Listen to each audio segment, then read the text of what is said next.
host, Amelia Nakitimbo. Welcome. Thank you, thank you. And today you're doing business. Yes, we're talking business. So I'd like to make blockchain technology your business this morning. You may ask me how, but just listen for the next few minutes. Okay. The question I'm leading with is blockchain the answer that Africa needs? Yeah. Question I'm leading with answer, that's quite an oxymoron, but here it is, yes. There's been a buzz that has been growing louder and louder in recent months, sending ripples across the continent. Yet about 2 years ago, when cryptocurrencies started gaining fame on the continent, state financial institutions were quick to strongly warn their citizens against making investment. And I'll just tell you, in fact, this week, Zimbabwe effected a ban against cryptocurrency. And in spite of that, over the past months, the media, influential leaders from different countries on the continent like Kenya, Tunisia, Ethiopia, Mauritius, and even Uganda are now at the forefront of blockchain integration. So what changed in such a short period of time? I put the question to our multifaceted expert of the day today, an entrepreneur, Ian Ortega, and here's what he had to say. First of all, these were new technologies, and like every new technology, skepticism is usually high. Blockchain is the first of its kind, a purely decentralized network. That sounds scary, first of all. It promises to eliminate the intermediary, the middleman, and give control to everyone. You need to understand that Africa has a number of questions that it's trying to solve, like the land question. The poorest are continually losing land. There are many fake land titles. There are land boundary disputes.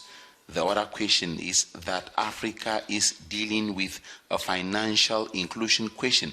A big part of the African population is unbankable. In other words, most of these people do not have access to commercial financing. Africa also has the democratic question, the infrastructure question. It has copyright and patent questions, such as the access to credit and capital. It also has the corruption issue. Coupled with these are weak institutions in Africa and low levels of social trust. Now, when you look at all these things, blockchain tends to give answers to almost all these questions with its distributed ledgers and its decentralized network with no middleman and peer-to-peer exchange. Now, staying with the question this morning, that is blockchain the answer that Africa needs?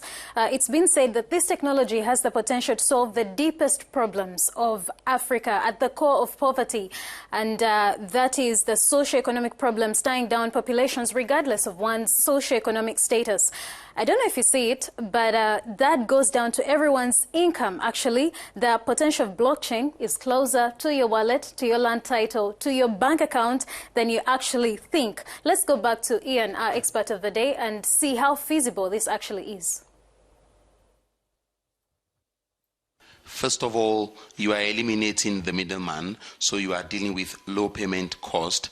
Remittance costs go down, you have high quality assurance, and there is transparency in the company and proper data protection against attacks. So you are talking about data and proper data accountability. Take an example of authentication of products. Recently, Uganda had a crisis of wrong vaccines. With blockchain, you would really have a way to verify whether the hepatitis B vaccine is the correct one or you are dealing with the wrong vaccine.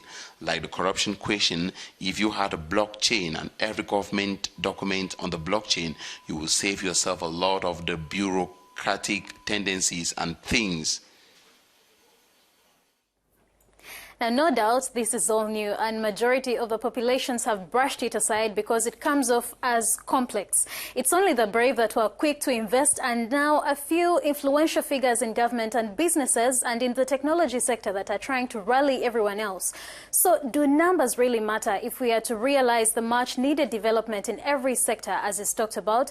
We'll still go back to Ian and see what he has to say. Do numbers matter? This is the greatest opportunity for Africa to open to tamper-proof open voting systems. Africa has the best of its time with these technologies. And yes, what I have to say is that if you are to bring the much needed change to any sector, because how blockchain works is that it's transparent. You have to rally as many people as possible, because if you're to effect change, you need the numbers. And that's all we had today for today's business segment. We'll try to decrypt this blockchain technology in the next segment to see how tangible or how feasible it is to reach everyone else. And that's it. I am Amelia Martha Nashtimbo. Back to you, Jerry and Hanan.